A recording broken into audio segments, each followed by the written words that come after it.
Olá! Você sabe a diferença entre bruxismo e apertamento dental? Meu nome é Marta Henrique e eu sou especialista em reabilitação oral e oclusão. A mudança na rotina pode ser um fator que elevou o número de pessoas com problemas bucais.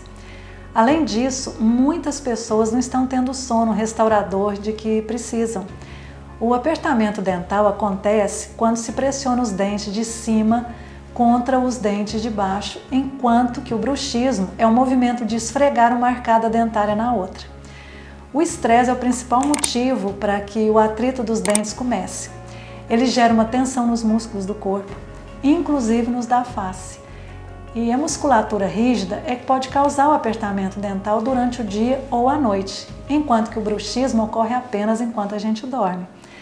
As outras causas podem ser a ansiedade, a raiva, a frustração, tensão, dentes desalinhados por acarretarem uma sobrecarga nos músculos da face, causando problemas como o bruxismo e os distúrbios do sono, como a apneia.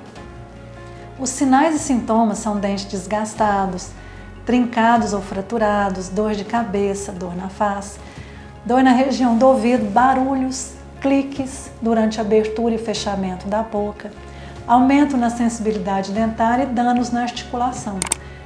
Quanto antes você procurar tratamento, menores serão os transtornos. Não deixe para amanhã. Cuide de você. Se você se interessou por esse conteúdo, siga as minhas redes sociais e saiba mais. Um abraço.